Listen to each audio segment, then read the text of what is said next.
আমরা মাত্র ইনভার্টারটি মেরামত করলাম। তো আমরা দেখি ইনপুট কত দিয়েছি। তো দেখতে পাচ্ছেন ইনপুটে আমাদের 11.90 এবং আউটপুটে আমাদের এসি অর্থাৎ ইনভার্টিংয়ের এসি ভোল্টেজ 230 ভোল্ট। আলহামদুলিল্লাহ এটা কমপ্লিট।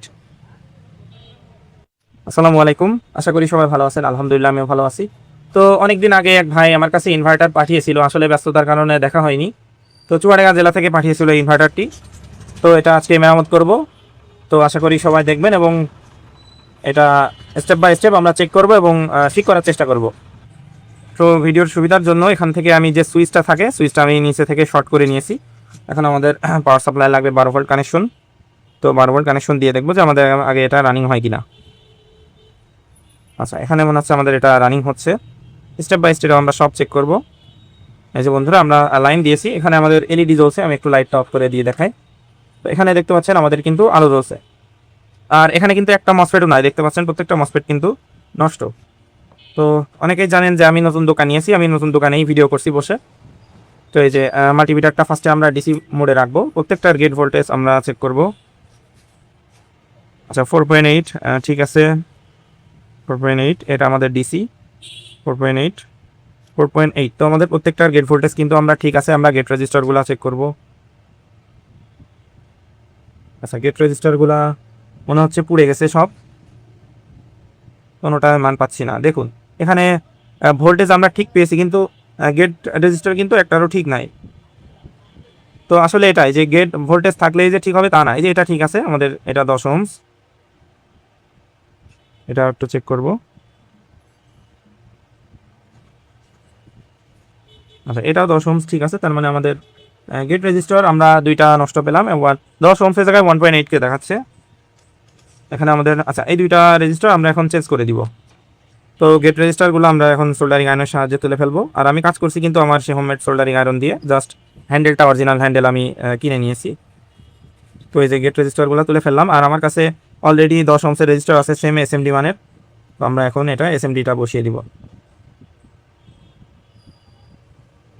এই যে ওটা বসিয়ে দিলাম এবং এই যে এটা।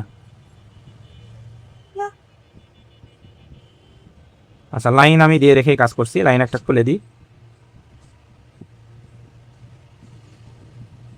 তো এসএমডি 10 ওহমস আমরা মেরে দিলাম। এবার আমরা লাইন দিব।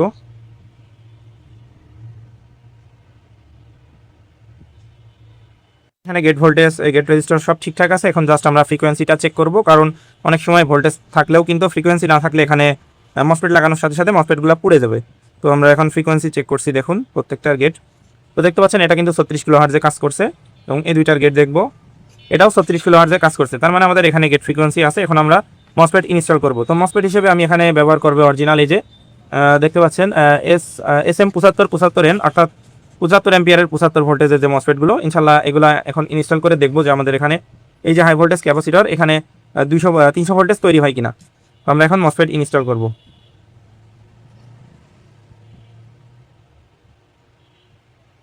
তো বন্ধুরা, আমরা মসফেট ইনস্টল করে দিয়েছি, এখন এই যে ঝালাই করতেছি। তো দেখুন আমার বানানো সোল্ডারিং আয়রন দিয়ে কি সুন্দর এটা ঝালাই হয়ে যাচ্ছে। তো এটা রেগুলার অর্ডার পাচ্ছি, বানিয়ে দিচ্ছি। আপনারা চাইলেই আপনারা বানিয়ে নিতে পারেন, মাত্র 2 সেকেন্ডে কিন্তু হিট হয়ে যাবে আমার এই আয়রনটা। আলহামদুলিল্লাহ আমরা এটা কমপ্লিট করে ফেলেছি। এখন আমরা 300 ভোল্টেজ ডিসি চেক করব। তো বন্ধুরা, আমাদের মসফেটগুলো বসানো শেষ। এখন আমরা 300 ভোল্টেজ ডিসি চেক করব। তো দেখুন আমরা ভোল্টেজ পাচ্ছি 275। তার মানে আমাদের এখানে 12.00 দেওয়া ইনপুট, 12.75 সরি 275 ভোল্টেজ। তার মানে এখানে আমাদের ভোল্টেজ ঠিক আছে। তো আমরা এখন গেট ভোল্টেজগুলো চেক করবো এই ব্রিজ সেকশনের। তো এই যে লাইন খুলে দিলাম। এখন আমরা ক্যাপাসিটরটা কিন্তু ডিসচার্জ করে নিব, না হলে এখানে কিন্তু আমরা শক পেতে পারি, এখানে হাই ভোল্টেজ থাকে। তো এই যে ক্যাপাসিটরটা ডিসচার্জ করে নিচ্ছি, দেখুন এই যে বন্ধুরা ক্যাপাসিটরটা ডিসচার্জ করে নিলাম। এখন আমরা প্রত্যেকটার এই যে এই ব্রিজ সেকশনে চলে আসবো এবং প্রত্যেকটার গেট সেকশনটা চেক করব এখানে। তো বন্ধুরা, অবশেষে আমরা এটা এইচ ব্রিজ সেকশনটা কমপ্লিট করেছি, কিন্তু এখানে অনেক পরিশ্রম করা লেগেছে, এটা ভিডিওতে শর্ট করিনি। এখানে একটা ডায়োড নষ্ট ছিল, তো এটা খুলে আমি এটা ফল্টটা পেয়েছি। তারপরে আমার আইসি চেঞ্জ করা লেগেছে। এখানে দেখতে পাচ্ছেন একটু ঘষা মাজা করা আছে, প্রত্যেকটা এখানে সেকশনে কাজ করা লেগেছে। 3D ট্রানজিস্টার চেঞ্জ করা লাগছে। তো এখানে মোটামুটি ভালো কাজ করা লাগছে আমার। তো অবশেষে এটা আমরা কমপ্লিট করতে পেরেছি। আমি একবার চেক দিয়েছিলাম, তারপরেও আমি একটু আপনাদের চেক করে দেখিয়ে দিব। এই যে আমরা লাইন দিচ্ছি। আচ্ছা, আমাদের এখানে সম্ভবত লাইন শর্ট হয়ে আছে। হ্যাঁ বন্ধুরা, এই যে এখানে লাইন শর্ট হয়ে আছে, এই জন্য এলইডিটা ব্লিঙ্কিং করছিল। আচ্ছা, আর কোথাও শর্ট নাই। এখন আমরা আরেকবার লাইন দিয়ে দেখব।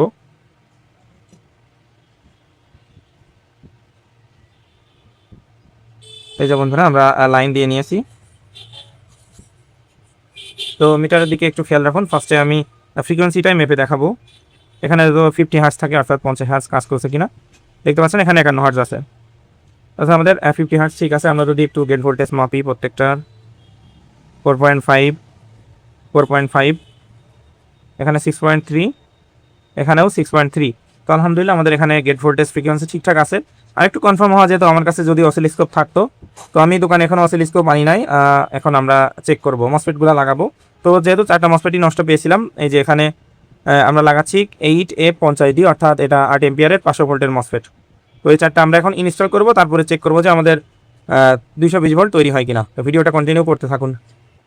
তো বন্ধুরা, আমরা 4টা মসফেট লাগিয়ে ফেলেছি। এখন আমরা ভোল্টেজ চেক করবো যে আমাদের আউটপুট 12 ভোল্টেজ আসে কিনা। তো আমরা ফার্স্টে ইনপুট ভোল্টেজটা চেক করব।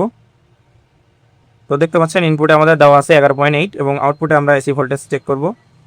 তো এখানে তার আসলে খোলা আছে, তো সরাসরি সার্কিট থেকে চেক করছি।